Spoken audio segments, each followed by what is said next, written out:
নমস্কার, জয় রাধে রাধে শ্যাম, রাধে রাধে। গীতা তত্ত্ব।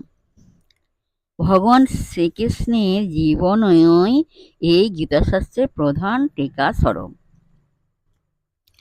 গীতার টিকা অনেকে অনেক রকম করেছেন। আমাদের দেশে ৩ শ্রেণীর আচার্য আপন আপন পক্ষ সমর্থন করে গীতার অর্থ করেছেন। অদ্বৈতবাদী আচার্য শঙ্কর অদ্বৈত মত সমর্থন করে গীতার টিকা করেছেন।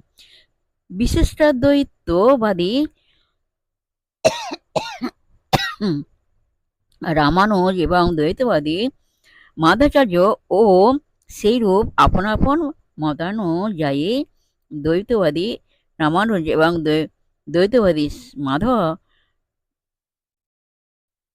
মাধ্বাচার্য ও সেইরূপ আপন আপন মতানুযায়ী টিকা করে গিয়েছেন। যারা মহাভারত পড়েছেন তারা বুঝতে পারবেন যে ভগবান শ্রীকৃষ্ণের জীবনে এই গীতাশাস্ত্রের প্রধান টিকা স্বরূপ।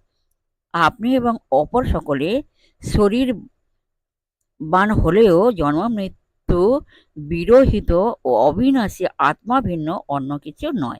এই জ্ঞান সর্বদা মনে রাখা আপনার লাভ লোকসানের দিকে না চেয়ে সতত কর্তব্যপরায়ণ হওয়া, মনুষ্য জীবনে ক্ষণস্থায়ী সুখ দুঃখে অবিচলিত থাকা প্রভৃতি যে সমুদয় শিক্ষা গীতায় নিষিদ্ধ আছে, তৎসমুদয় ভগবান শ্রীকৃষ্ণের নিজ জীবনের প্রত্যেক কাজে অনুষ্ঠিত দেখতে পাওয়া যায়।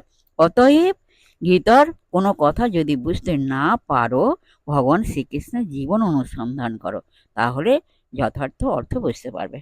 জয় রাধে রাধে শ্যাম, রাধে রাধে। আজকের এখানে বিশ্রাম রাখলাম, নেক্সট দিনকে আবার আলোচনা করা হবে। যাই হোক, সবাই সুখে শান্তিতে আনন্দ থাকবেন। রাধে রাধে, নমস্কার।